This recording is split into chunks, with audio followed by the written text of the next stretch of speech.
Hi, I'm here at Cahokia Mounds, which I will try to show you the mounds. There's some right over there. There's some mounds. We're going to go over to the big one. He's over there behind the little one. There's a great big mound over there. Of course, it's raining today, but we're not going to let that stop us, are we? So, this is the mounds of Cahokia. Cahokia was the first Native American city on the Mississippi River about 900 years ago. And I'm able to see the mounds. There's some mounds off in the distance over there. Right there. But we're going to walk over to Monk's Mound, which is the big one over here. And we are going to experience what it's like climb an Indian mound. So they found all kinds of artifacts here at these mounds. I'll show you some more up here. Here we go. Oh, I'm going to walk over to the path. I'm walking in the wet grass. There's cool birds flying around. The birds love this wet grass because worms are coming out. So they found all kinds of artifacts here.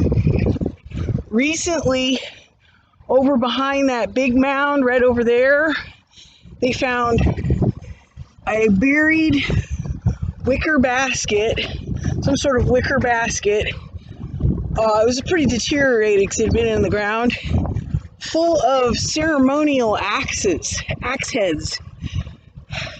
They don't really know what they were for or how they were used, but there was quite a few of them.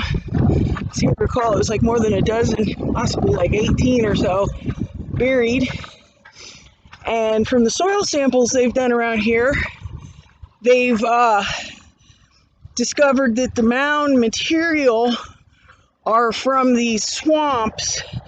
You can see a brownish area right there on the ground beyond that road. That's a swamp. So the swamp areas is where they kept pulling the material to build these giant mounds. So if you look back that way, you can kind of see there's quite a few mounds. If I can get my camera level. There's quite a few mounds in the vicinity of Monk's Mound, but we're headed to the big one right over there. Hopefully the rain will hold off long enough for us to make it and not get too wet. But I think I'm going to cut cross country so that we can get a better view. And I'm holding the umbrella with my chin. My arm's getting tired. Oh, look at the birds. All kinds of flocks of birds out here.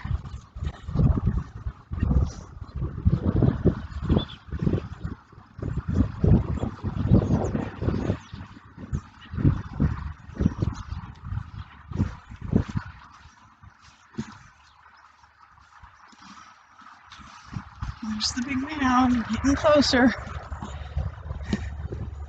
This is kind of a good view here. Off in the distance, you can really see there's right there and right there some very large mounds too. We want to go to the big one. I come out here with my grandkids. They love to climb the stairs. I don't know if I'm going to love climbing the stairs, but it's fun when you get to the top. So, the Indians that lived here 900 years ago were related to the Indians that built the pyramid-type structures down by the mouth of the Mississippi, really all up and down the Mississippi River. There are mounds, and they're called, the people that built them are called the mound builders. So it's very common for the Mississippi River to flood, and I think that the mound served as kind of a place to put crops and valuables and stuff during floodwaters, and also a place for all the animals to go for their safety. So often when the floods come, there's a lot of wild animals that need a place to go, and they climb the trees and they climb up onto people's houses and up on people's cars and up on anything that's high they can.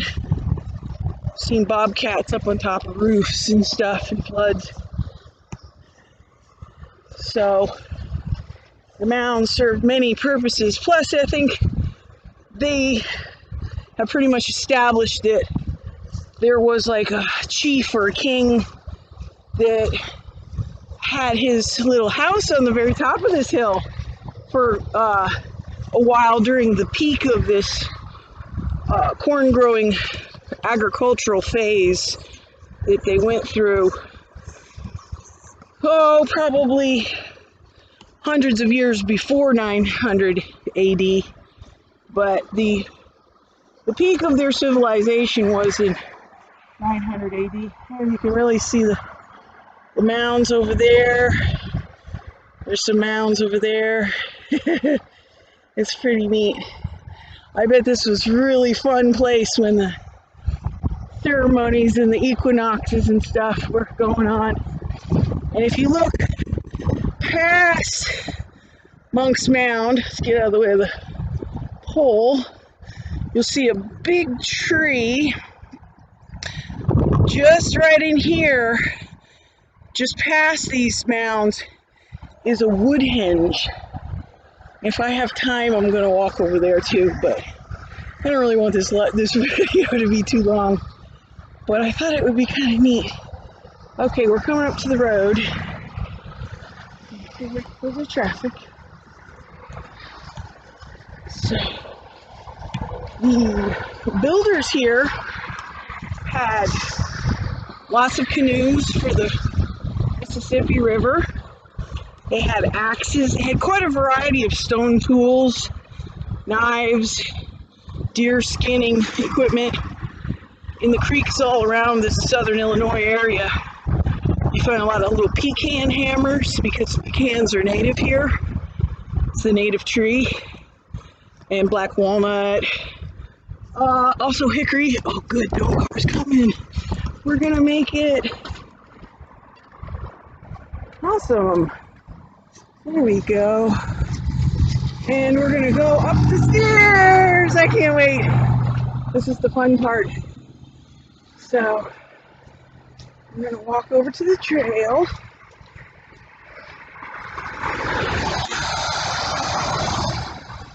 The sophistication of their society is pretty amazing. They had a well-established hierarchy in their, communal areas. This is where the chief lived, up at the top of this hill. But around towards the other side is where other special people, possibly related to the chief, possibly just other important people who controlled tribes that grew lots of corn growing areas.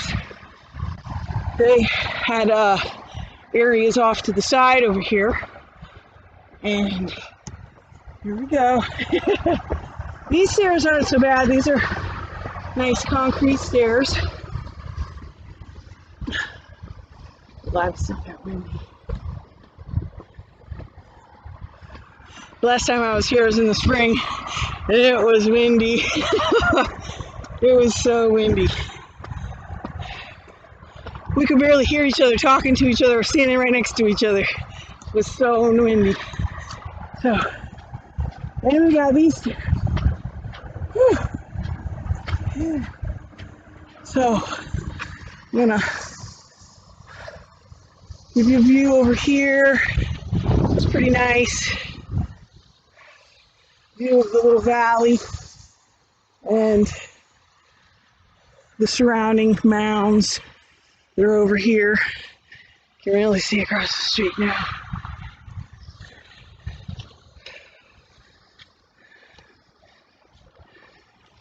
So there's a really nice mound over that way. You can see right there.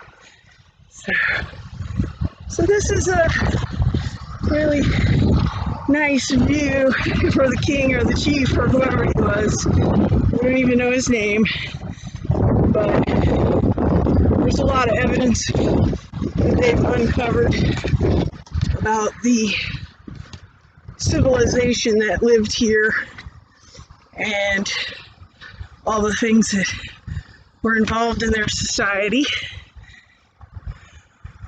So I'm walking this way off to the service entrance because there's a whole lot of people walking up there right in the way of my camera view, so I'm going to avoid that and avoid the crowd, and I'd rather be by myself showing you this wonderful place. So we're gonna go detour over here to the side. So yeah, here's the very edge of the mound, and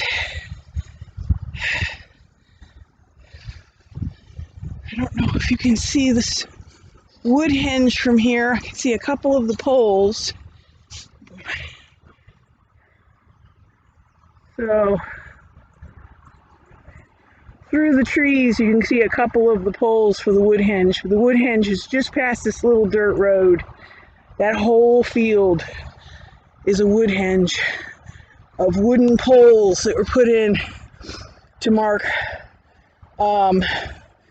delineate the, see the whole point of the henge, I might tell you this now as we walk up the rest of the way. The whole point of the henge is, okay, we know that on the equinox in the summer, the sun is at the highest point. At the solstice in the summer. The solstice in the winter, the sun is at its lowest point in the sky going across every day. But on the equinox, halfway between the solstices, there's an equinox, yeah, you could say in the spring and in the fall. Okay, here's my little path. I gotta go up here. It's a little bit rough, but we can do it. This is where all the trucks drive to service this place.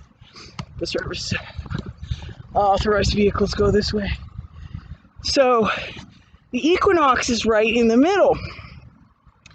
And the nice thing about the equinox is the very day of the equinox, the sun goes exactly east and west across the sky.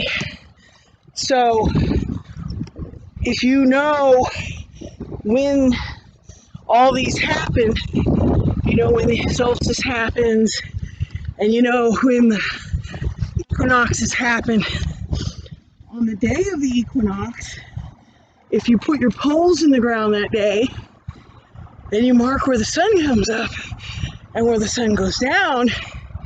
On that day, you'll have exactly east and west on the compass. And there you'll have north and south. So it was more or less a map making tool for the Native Americans. They had very sophisticated exploration. A lot of people have, sorry, I'm out of breath. We're getting to the top now. Give me a second. When they would explore, they would often spread out in the shape of what's known as the fire wheel, or 4 directions. And they would search out from the center in 4 directions in 4 different search parties. And they would get to a point, check out that area, and all come back to the middle and meet back up. So, here we go. Okay, we got St. Louis. That is the St. Louis Arch. That is St. Louis right there. What a view up here. Yep, St. Louis right across the Mississippi River. And over here, you can really see the mounds across the street. There we go. There's the mounds. Right there. There's a mound. There's a lot of little mounds too. Oh, what a wonderful view up here. Give you a view of the surrounding area. Yeah, I'd say the king had quite the view up here. Location, location, location. So lots of this area around the mound has been excavated. Where you see that little fenced area, that's an area where there was some excavations done, and I believe that that's where the other members of the royal family had their little compounds. They had wood stock compounds like you would think of. I know a lot of people think of the Middle Ages, you think of a little picket fence around your little castle, but actually that's what the Indians did. They would line the logs up, log to log to log, in a whole row, and make an enclosure. Here they made another one right there. It's pretty far away, I know you can't see it too well, but it's like about 10 logs in a row, where they gave you an example right there out in the field of what it looked like. And then they would herd deer into there, it was like a deer holding area, or just surrounding their personal areas, their private areas, or whatever's was important to them, whatever area was important to them. So this is pretty much the top of it. This right here, you can probably hear the cars and see the trucks going. That is I-70, one of the busiest highways in America. This is some prime location. Yeah. Main route, main artery, cutting through this whole area right there. So, looking down, it's pretty steep on this side of the hill. Wow, it's getting windy up here too. I'm gonna fix my hair a little. Wind is blowing my hair. Oh my gosh. Well, that's pretty cool. So this is the top of Monk's Mound. So my video is only 18 minutes. So I am gonna head over by the other thing, the Woodhenge. What a beautiful view. Wish I could zoom in on that. No, it won't let me zoom in. St. Louis looks beautiful. Alright, so we're going to descend back down. Going back down. So on this side, you can see there is a waterway.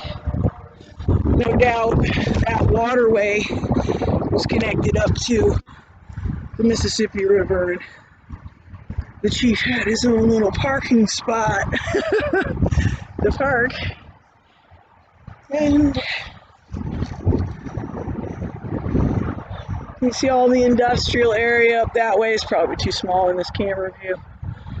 Oh gosh, it's beautiful. Alright, here we go. Going back down, back down. Whew.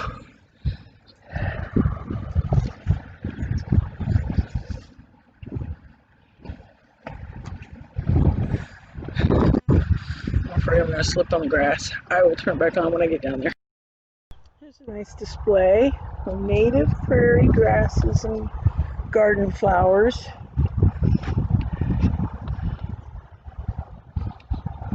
compass plant. We call that the big sunflower plants.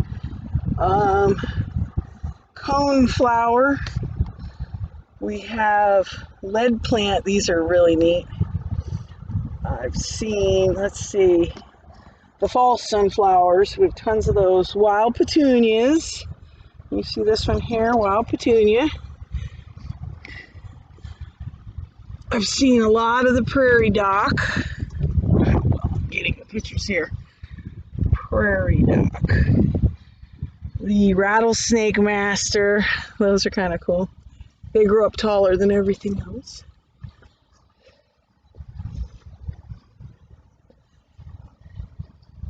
Wild geranium. Rosinweed. White prairie clover. This is really common. I don't think you're getting the picture very well. There we go. That's better. Smooth aster. There's a lot of that. Spiderwort. Oh, that's everywhere. Butterfly weed. This stuff is beautiful. Prairie blazing star. That stands out in the field. These purple things are about 4 foot.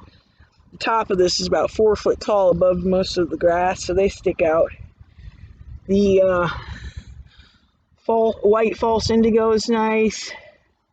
Seen a lot of this wild bergamot. Has a real nice smell. So there's some flowers for you. Alright, we made it to the Woodhenge. This is way on the west side of the whole plaza. But here they have a really nice picture of probably what it was like when they were trying to build it. Here's Monk's Mound right there. And the little guys are trying to raise a post up into the hole. So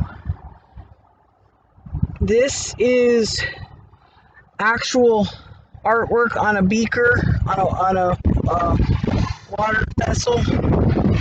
Here is a diagram of the post holes that they've found in this area. So there was multiple generations of people that used this sun compass, sundial, for finding east-west on the equinox, north-south, timing when to plant the crops. Agriculture was their way of life, so it was crucial that they knew when the days were going to be starting to turn, on the shortest day of the year, and they were going to start turning longer, or on the longest day of the year, turning the other way.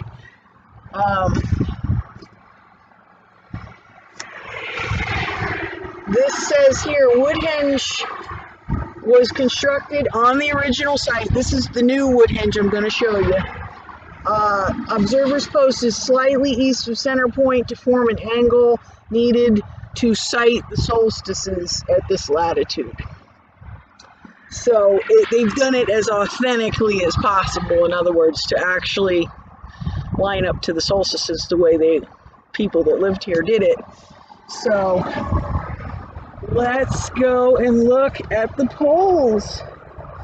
So here they are. The poles go all the way over that way and all the way back around.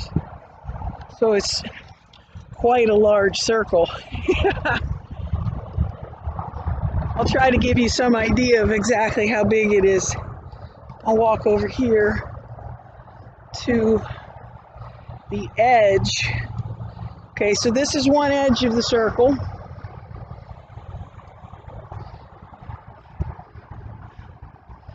So these poles are forming the edge of the round, and then you can see pole, pole, pole, pole, pole, pole. And they all go around. That's the center pole right there. I'm going to walk out to the center. So this is how they would have lined up the solstice, which I'm sure would have been a great big celebration.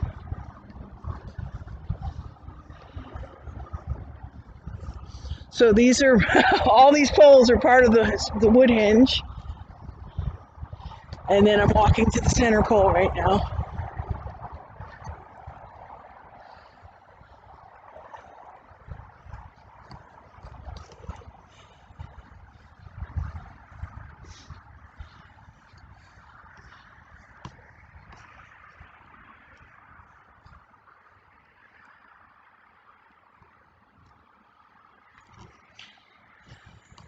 So this was the center pole. And when the sun come up, it would line up exactly with the pole down there. I don't know if you can see, it's got a mark on it. There's one pole. Oh, I don't know if you can see. It's that one right there. It's got a white mark on it. That's the one you want to line it up. So lining those up exactly like that, it's going to be exactly east-west on the equinox. So looking to that white one, that would be the northernmost path of the sun in the high summer. And then that, let's see if I can find the post. Let's see. Yeah. Pulling out. Okay, so it's this post right here would be the winter sun track through the sky with this post right there. This is pretty clever for 900 years ago. So this is Woodhenge. Now you've seen it. Here's a real nice display they have near these mounds that I was just showing. This is an actual spider motif that was found on an item. Here's an example of what the huts look like. Here's the chief's gazebo up on top of the hill.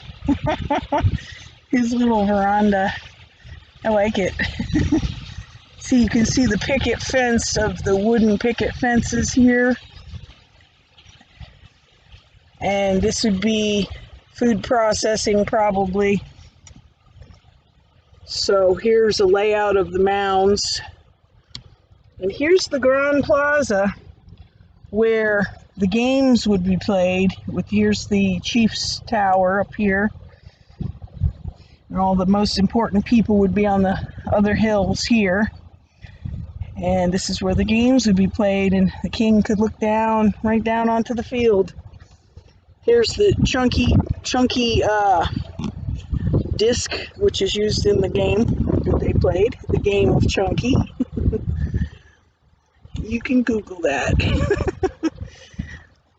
Many chunky stones have been found here.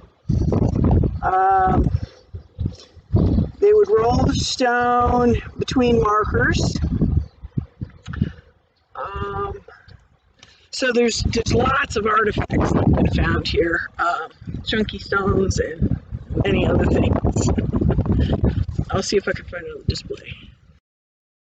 So this whole area, we got the big mound over here, and then this is towards the west where the river is, and then that's towards the south where these mounds are. And this whole area in the middle of these mounds would have had little buildings, little structures. They had deer hide processing structures, which would make the clothes and whatnot that they used, and the skins they stretched on the roofs and stuff. And they had flint knapping areas, they had dwelling areas, they had food processing areas. So what's interesting is that it wasn't like each little family had their own kitchen.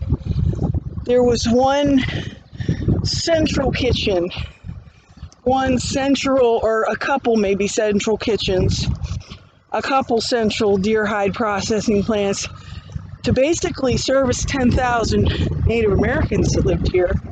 They think it was about 10,000, and that's just this particular metropolis area. The whole area of southern Illinois was full of Native Americans. There are remnants of villages and artifacts and all kinds of stuff all over this whole area. It's fascinating. You can get that tree is full of birds. I'll switch my arm. Maybe I can get the birds to fly.